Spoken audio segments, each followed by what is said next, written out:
Assalamualaikum warahmatullahi wabarakatuh. Selamat Waalaikumsalam malam warahmatullahi wabarakatuh. bersama kami di podcast Tirai Perempuan Dinas P3A P2KB.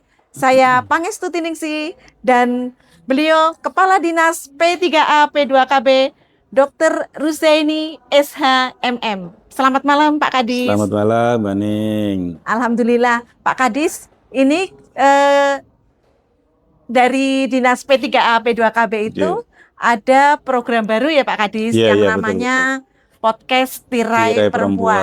Iya. Boleh dijelaskan Pak kenapa terkait dengan program tersebut dan kenapa namanya Tirai Perempuan? Iya. Jadi gini Mbak Ning, memang kami lagi berbenah di mana perkawinan bocah, kemudian terkait dengan kekerasan perempuan, kekerasan anak, inilah yang menjadikan kami ingin membuat sebuah podcast yang kami beri judul namanya Tirai Perempuan. Ini adalah merupakan inovasi media komunikasi dan edukasi yang dikembangkan oleh kami, oleh Dinas P3 P2KB Kabupaten Tegal, di mana tentunya sebagai sarana untuk menyebarluaskan informasi, Mbak Ning. Edukasi, kemudian sosialisasi program kepada masyarakat. Nama Batir merupakan singkatan dari batir anak. Batir itu adalah teman, kalau bahasa Tegalnya batir itu adalah bahasa Indonesianya teman, termasuk teman juga sahabat, ya, Pak Kadis? Betul, sahabat, kemudian ibu, kemudian perempuan, dipilih karena memiliki makna sebagai sahabat atau teman dalam bahasa Jawa. Melalui podcast ini tentunya Dinas P3A P2KB hadir sebagai sahabat masyarakat yang memberikan nanti informasi, inspirasi, solusi terkait dengan isu perempuan, anak, dan keluarga. Begitu, Mbak Ning. Oke, Pak Kadis. Luar biasa ya. Ternyata dinas begitu care, begitu peduli terhadap anak, perempuan dan juga ibu-ibu. Betul. Pak Kadis. Kemudian Pak Kadis, bagaimana program ini, podcast Tirai Perempuan itu dikemas, Pak Kadis? Memang sengaja kami kekinian. Artinya podcast Tirai Perempuan ini kami kemas dalam format dialog digital, dialog santai, komunikatif, dan tentunya mudah dipahami sehingga dapat menjangkau berbagai kalangan masyarakat. Mulai dari anak-anak tentunya yang akan menaik lagi ke remaja, orang tua, kader, hingga seluruh masyarakat umum. Luar biasa. Jadi setiap episode kami menghadirkan beberapa narasumber. Nanti lihat lagi narasumbernya betul-betul yang kompetensinya luar bagus, biasa. Kemudian komunikatif. Bagus sekali ini Pak. Betul. Dan tentunya beberapa akademisi, tenaga kesehatan, psikolog nanti kita undang sebagai narsum. Wah, seru juga Pak ini. Termasuk jangan lupa organisasi masyarakat juga kita akan undang untuk sebagai narasumbernya. Segala lapisan masyarakat nih Pak Kadis. Betul. Pak Kadis tadi terkait dengan inovasi yang luar biasa, Tirai Perempuan. Betul. Ternyata singkatan dari batir, A-nya anak, I-nya ibu dan perempuan. Luar biasa. Di situ juga sudah dijelaskan, dikemas dengan format yang santai, komunikatif, itu luar biasa. Betul. Nah, sekarang apa saja sih Pak Kadis dari podcast itu membahas materinya? Materi ini kami berikan cukup komplit, Mbak, cukup kompleks, dan insya Allah bermanfaat untuk masyarakat.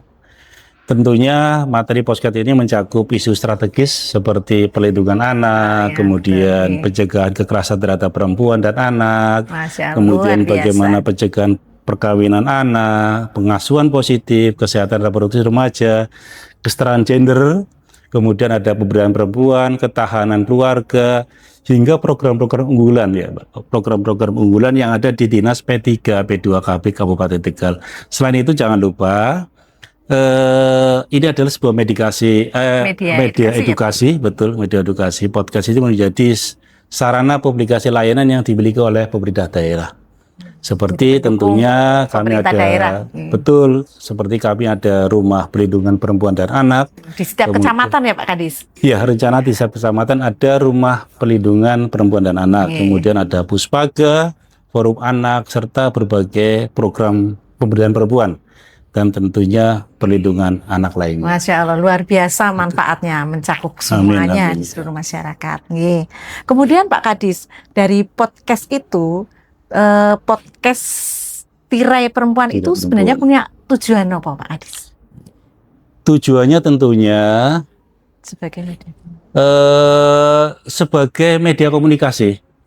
Jadi sebagai media komunikasi yang tentunya kami pilih karena sejalan dengan perkembangan teknologi informasi dan kebiasaan masyarakat yang semakin banyak mengakses informasi melalui platform digital. Jadi tujuannya itu Mbak.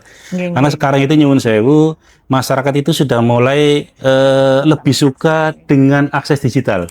Lebih suka dengan video, dengan TikTok, dengan Instagram. Ini tujuannya kami memang membuat sebuah platform itu.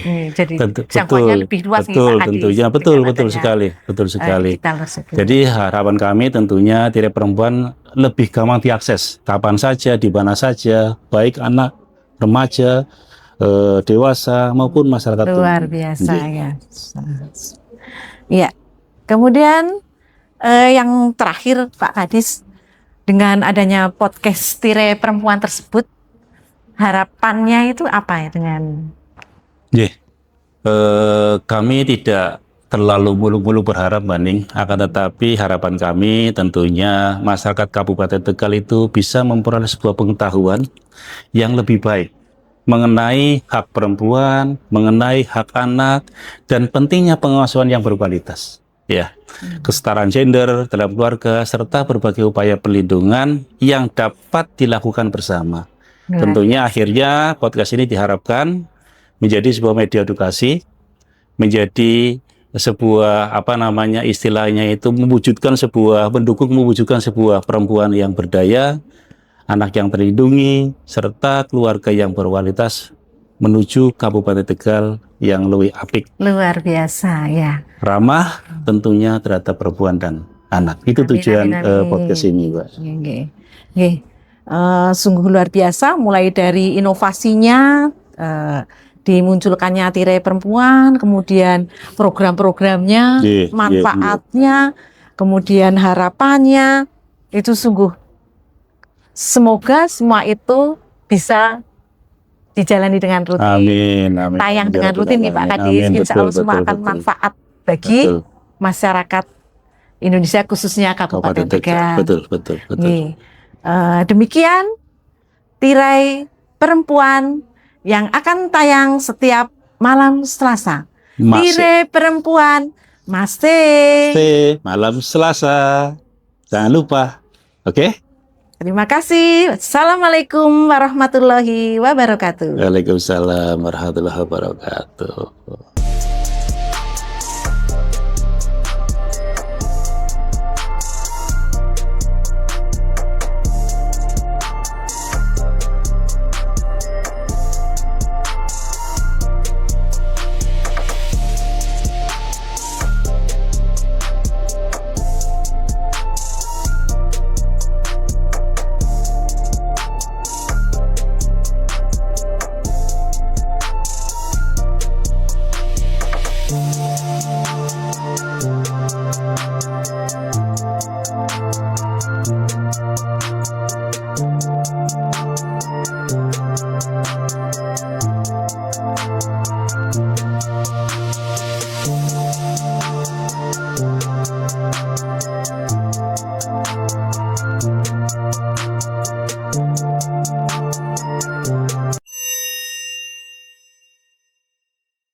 Podcast kali ini akan membahas topik-topik yang patut diperbincangkan.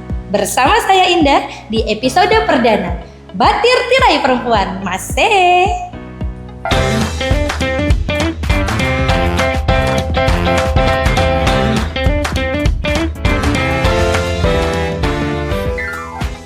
Sebenarnya kenapa usia anak itu dicegah atau dilarang untuk melakukan perkawinan dan berapa batas usia sepantasnya sesuai hukum di Indonesia, Bapak?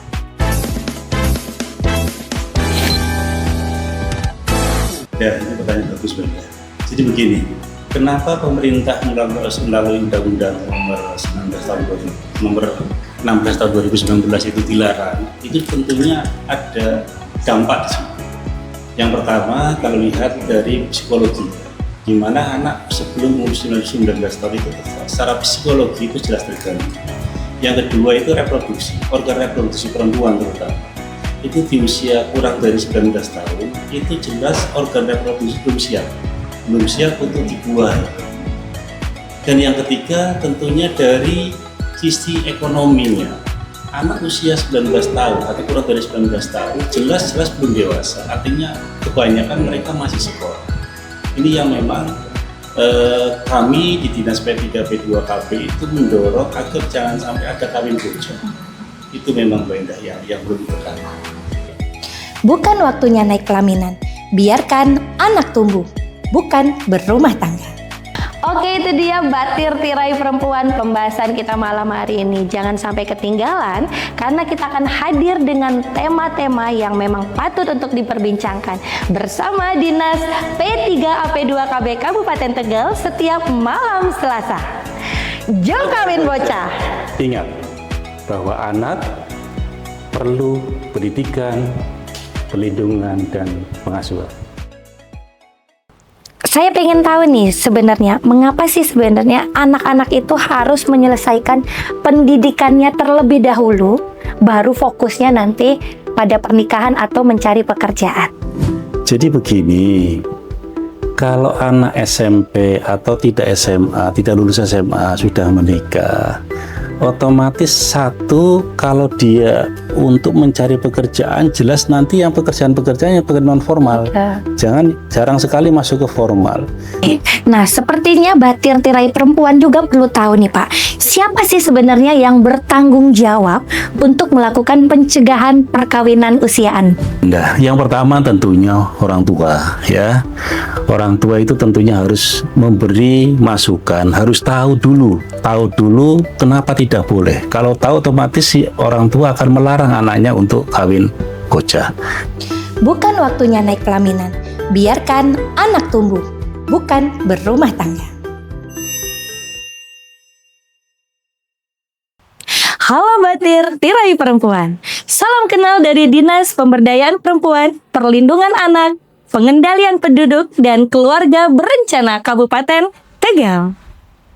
Podcast kali ini akan membahas topik-topik yang memang patut untuk diperbincangkan bersama saya Indah di episode perdana Batir Tirai Perempuan Masih.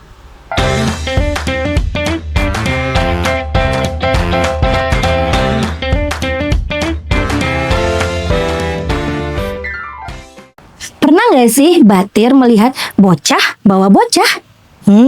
Padahal seharusnya mereka masih bersekolah, mencari ilmu, menambah prestasi, serta bermain. Bersama narasumber yang paling spesial kita culik hadir di sini, Kepala Dinas P3AP2KB Kabupaten Tegal.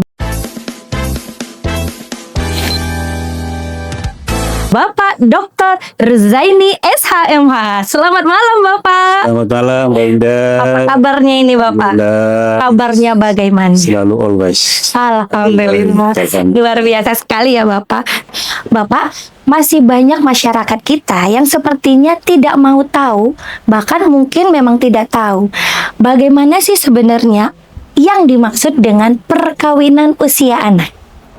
Iya, terima kasih Mbak Indah. Jadi begini, menurut Undang-Undang Nomor 16 Tahun 2019 bahwa perkawinan anak itu adalah perkawinan di mana usia anak itu di bawah 19 tahun. Ini yang memang nyuwun sewu masyarakat masih belum paham betul. Jadi usia di bawah itu memang menurut undang-undang tidak diperkenankan, tidak diperbolehkan. Yeah. Sebenarnya kenapa usia anak itu dicegah atau dilarang untuk melakukan perkawinan dan berapa batas usia sepantasnya sesuai hukum di Indonesia, Bapak? Ya, ini pertanyaan bagus, Mbak Indah. Jadi begini, kenapa pemerintah melalui Undang-Undang Nomor 16 Tahun 2019 itu dilarang? Itu tentunya ada dampak di situ. Yang pertama, kalau lihat dari psikologinya, di mana anak sebelum umur 19 tahun itu secara psikologi itu jelas terganggu. Yang kedua itu reproduksi, organ reproduksi perempuan terutama. Itu di usia kurang dari 19 tahun, itu jelas organ reproduksi belum siap untuk dibuahi. Dan yang ketiga tentunya dari sisi ekonominya, anak usia 19 tahun atau kurang dari 19 tahun jelas-jelas belum dewasa. Artinya kebanyakan mereka masih sekolah. Ini yang memang kami di Dinas P3P2KB itu mendorong agar jangan sampai ada kawin bocah. Itu memang Mbak Indah yang perlu ditekankan. Oke, berarti ini sangat berdampak pada usia anak ya Bapak. Betul. Kira-kira apalagi dampak lain Bapak yang terjadi? Banyak sekali. Apalagi anak itu misalnya belum 19 tahun dia menikah. Dampaknya ke anak yang dilahirkan. Stunting Indonesia juga cukup tinggi. Itu salah satunya itu adalah penyebab daripada anak yang melahir atau anak yang lahir dengan berat badan lahir rendah, prematur. Salah satu penyebab prematur ya karena si ibunya masih kecil, masih belum dewasa, sehingga belum mampu secara reproduksi untuk bisa istilahnya itu menghasilkan atau membuat bayi itu kualitasnya bagus. Oke, itu berarti secara kesehatan. Bagaimana jika secara pendidikan Bapak? Salah satunya itu, jadi usia anak 19 tahun itu kan secara real mereka masih banyak baru lulus SMA atau baru SMA. Itu kan secara pendidikan kedewasaan belum muncul di situ. Dan mereka itu harus dididik. Kita tahu bahwa anak-anak usia kurang dari 19 itu jelas secara mental, secara keharusan di mana mereka tentunya butuh pendidikan yang lebih, ya, berbeda dengan yang lebih dari itu, yang sudah lulus SMA. Mereka secara kedewasaan juga sudah muncul sebetulnya. Oke, berarti secara pendidikan selain belum mampu untuk secara emosional, juga kebanyakan jadinya putus sekolah, bener nggak ya Pak? Otomatis, Iya. otomatis. Kalau anak SMA kemudian menikah, otomatis kan harus putus sekolah. Oke, berarti berdampak secara pendidikan, secara kesehatan, bahkan secara ekonomi juga ya Pak ya? Psikologi juga pengaruh ke ibu. Kira-kira apa saja faktor penyebab perkawinan usia anak ini terjadi, Pak? Banyak sekali Mbak faktornya. Mungkin nanti akan dibahas di podcast berikutnya ya. Ya. Yang pertama tentunya pengetahuan masyarakat. Jadi masyarakat Nyuwun Sewu, masyarakat kita itu perlu dikasih pengetahuan bahwa resiko kawin bocah itu cukup tinggi. Tidak hanya ke ibunya, tetapi juga ke janin yang dikandungnya. Ini yang memang harus kita udari di situ. Harapan kami memang ada sebuah istilahnya itu kayak layanan lain bisa melalui organisasi masyarakat maupun oleh dinas-dinas yang lain yang tentunya mengangkat itu bahwa resikonya itu sangat besar baik untuk ibunya dan anaknya. Ini yang memang harus kita tekan. Makanya betul Pak Gub menyampaikan jo kawin bocah itu tadi. Oke. Nah, sepertinya Batir Tirai Perempuan juga perlu tahu nih Pak, siapa sih sebenarnya yang bertanggung jawab untuk melakukan pencegahan perkawinan usia anak? Wah, ini bagus sekali nih Mbak Indah. Yang pertama tentunya orang tua, ya. Orang tua itu tentunya harus memberi masukan, harus tahu dulu kenapa tidak boleh. Kalau tahu otomatis si orang tua akan melarang anaknya untuk kawin bocah. Yang kedua tentunya anaknya sendiri, ya, pengetahuannya, ya, mulai pengetahuan di sekolah, lewati kami ada namanya fasa, ada namanya pramuka kencana. Mereka nanti yang akan mendampingi dampak-dampak itu. Karena memang anak-anak itu kan kadang-kadang cara berpikirnya agak simpel ya, agak pendek ya, tidak luas. Kemudian tentunya masyarakat sekitar termasuk kami di Pemda itu juga tanggung jawab untuk bagaimana anak-anak bisa ditekan perkawinan bocahnya tersebut. Oke, ini menarik sekali nih.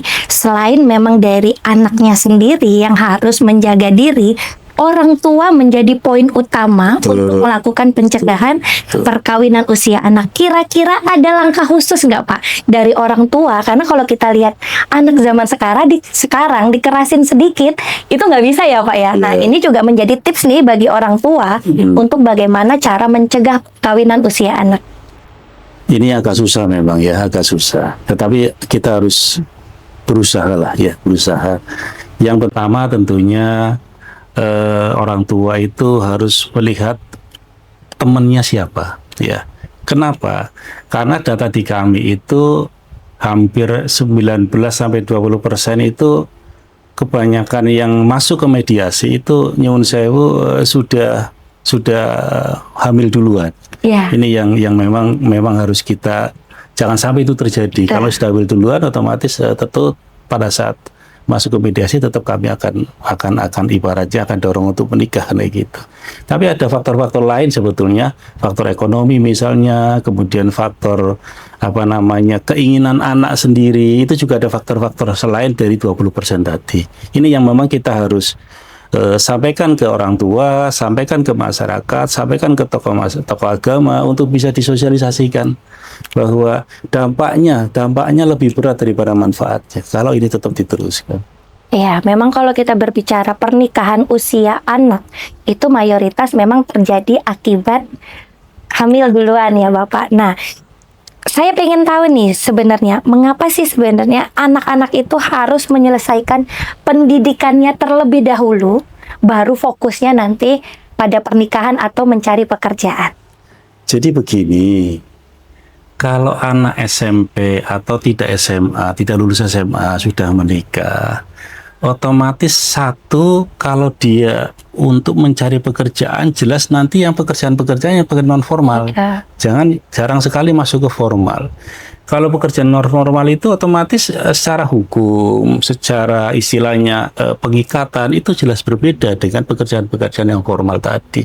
Ini yang menjadikan kami agak miris, Pak. Agak miris kalau ada anak 16 tahun, 17 tahun sudah menikah. Nah, ini luar biasa sekali Sobat Batir. Kita membahas tentang perkawinan usia anak yang memang banyak sekali terjadi, bukan hanya di Kabupaten Tegal ya Bapak, bahkan di seluruh Indonesia itu mayoritas hampir terjadi. Mungkin bisa jadi akibat pergaulan atau lingkungan juga ya Bapak ya. Nah, ini memang menjadi poin penting bahwa itu akan mempengaruhi pendidikan, ekonomi, serta kesehatan dari anak itu sendiri. Bapak, pesan terakhir sebagai seseorang yang selalu menangani kasus-kasus yang sama gitu ya, kasus-kasus yang memang membuat kita sebenarnya prihatin dengan keadaan anak-anak Indonesia. Pesannya apa ini Pak? Jadi gini Mbak Indah, para pendengar sekalian, ada beberapa pesan yang saya sampaikan. Yang pertama bahwa perkawinan usia dini atau kawin bocah itu sesuatu yang sebetulnya bisa kita hindari, bisa kita tekan, bisa kita minimalisasi sepanjang satu, ada kemauan dari orang tua, yang kedua dari anaknya sendiri, pengetahuan anaknya ditingkatkan terkait dengan hubungan, terkait dengan bagaimana dampaknya, kemudian tokoh-tokoh masyarakat yang tentunya tokoh-tokoh masyarakat punya peran di situ, punya peran mensosialisasikan itu, dan tentunya di kami di pihak pemerintah daerah terkait dengan regulasi. Ini mudah-mudahan ini kalau kita bisa bergandengan tangan, bisa saya ekoproyo, bisa bareng-bareng untuk bisa menekan angka perkawinan bocah, insya Allah angka stunting juga bisa kita tekan. Kemudian ibu hamil itu bisa kita tekan karena munculnya dari itu, muncul dari penyakit itu munculnya dari kebanyakan dari kawin anak tersebut. Oke, itu dia Batir Tirai Perempuan pembahasan kita malam hari ini. Jangan sampai ketinggalan karena kita akan hadir dengan tema-tema yang memang patut untuk diperbincangkan bersama Dinas P3AP2KB Kabupaten Tegal setiap malam Selasa. Jom kawin bocah. Ingat bahwa setiap anak berhak mendapatkan pendidikan, perlindungan, dan pengasuhan. Podcast kali ini akan membahas topik-topik yang patut diperbincangkan. Bersama saya Indah di episode perdana Batir Tirai Perempuan. Masih.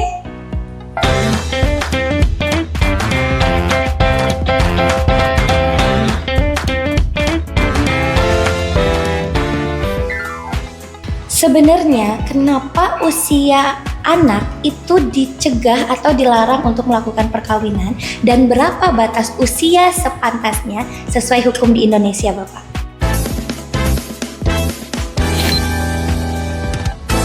Ya, ini pertanyaan bagus banget. Jadi begini, kenapa pemerintah melalui Undang-Undang nomor 16 tahun 2019 itu dilarang? Itu tentunya ada dampak di sini. Yang pertama, kalau lihat dari psikologi, di mana anak sebelum umur 19 tahun itu secara psikologi itu jelas terganggu. Yang kedua itu reproduksi, organ reproduksi perempuan terutama.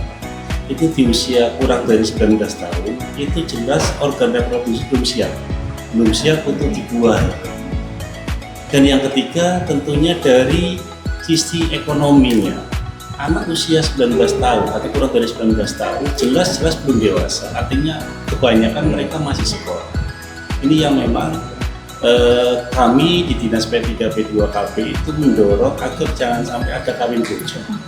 Itu memang Mbak Indah yang belum ditekan. Bukan waktunya naik pelaminan, biarkan anak tumbuh, bukan berumah tangga. Oke, itu dia batir tirai perempuan pembahasan kita malam hari ini. Jangan sampai ketinggalan karena kita akan hadir dengan tema-tema yang memang patut untuk diperbincangkan bersama Dinas P3AP2KB Kabupaten Tegal setiap malam Selasa. Jom kawin bocah. Ingat bahwa anak perlu pendidikan, perlindungan, dan pengasuhan.